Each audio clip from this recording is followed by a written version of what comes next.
Bu hayotda juda ko'p qiyinchiliklar bo'ladi-da.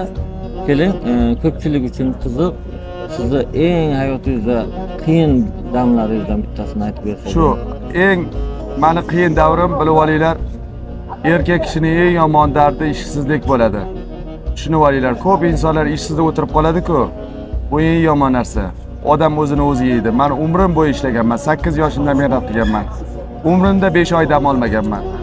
Hatto yakshanba kunlari ham na bir choyxonaga borardim, hech narsaga, faqat ishlashni yoqtirib ko'rardim.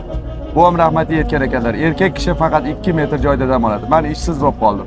Ishga chiqdim. Oshqozonimda yara bor edi. Yara ochildi. Ichidan yiring oqishni boshladi. Ishlolmay qoldim. Oshqozonim ochilib qoldi. Do'stlarim biladi. Lekin men ish bo'lamasam kasal bo'lib qolaman. Otam rahmatli aytdim. Ishlashimga sababchi bo'ldilar. Yaxshiroq bo'lib qolganda ki, bolajonim, tur, erkak kishi ishlash kerak. Erkaklar tushunib olinglar, agar sizlar ishlamasdan o'tirib qolsanglar, keyin ishla olmaysizlar. Uyga o'tirib qolasizlar. Eng yomon narsa shu bo'lyapti, bilasizlarmi? Ota-ona 50 yoshli farzandini ham boqyapti. Qiz bola bo'lsa mayli, erkak kishilar qanaqasiga 50 yoshini boqishi mumkin? Ertaga ota ketsa nima bo'ladi? Tushuninglar, erkak kishi ishlash kerak, ishi bilan faxrlanish kerak. Keyin yana bilib olinglar, yoqtirgan ishini qilinglar.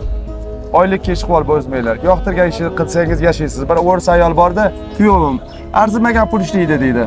Lekin bizda baribir minnatdormiz, yetmasa ham minnatdormiz. Nima uchun? Yoqtirgan ishini qilgandan keyin oilasiga yaxshi mehr oqibat beradi. Assalomu alaykum, yaxshimisiz? Mana va qadrdonimiz.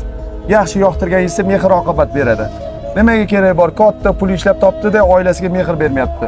Mehrdan qimmat narsa yo'q, bilinglar. Mehrni pulga sotib olmaydi. Mehr bu Xudodan, yana kitob o'qisanglar foydasi tegadi. Mana bu kunlarimga sababchi haqiqatan Shavkat Miromonovich Mirziyoyev. Nima uchun? Ularning eng ajoyib chiqargan qarorlari bor. Kitobchilarga tegilmasin dedilar.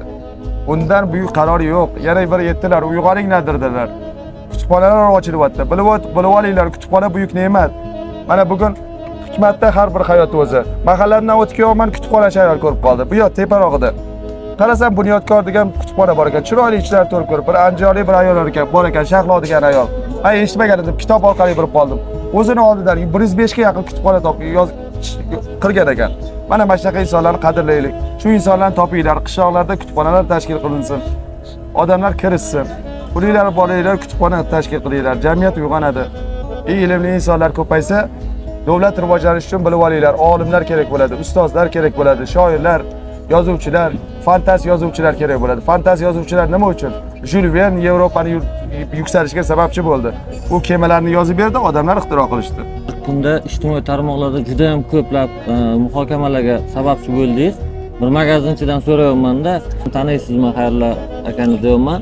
Yo'q, tanimayman, lekin kechadan beri 100 kishi so'rab keldi deydi-da. Bu uchun Allohga bir mehri tushgan inson bo'lish kerak deydi-ki. Shunga men narsalar, savollarga qiziqarliroq javob qaytarishga kerak, qiziqarliroq odamlarni qiziqtiradi. Bitta bola keldida bir hafta choy oldim. Sizni so'rayapman deydi. Qag'ir bilan nimaga uni so'rayapsan deyapti-da dedi. Kitoblar hamma narsaga javob beradi deyman-ku. Endi aytyapman, menda hech narsa yo'q. Bilishadi meni qarz qo'rz bo'lib yurishimni. Ularda pul bor. Demak, ularni so'ramayapti-yu, meni so'rashyapti. Yana Hoji Nasriddin 41 parchasini o'qidim-da, ozgina varolar yetirgandi. Shu kitob savolga javob qaytardi.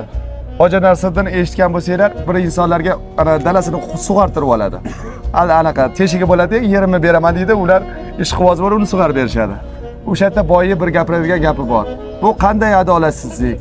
Meni 10 ming gektar yerim bor, qo'sha uylarim bor, hamma narsam bor-da, uzog'i bilan 4 ta qishloq taniydi. Bu yaramas Xo'ja Nasriddinni hech bir narsasi yo'q, u dunyo taniydi. Tushunib olinglar, bunga aql logichskiy misliyni qilsanglar tushunasizlar.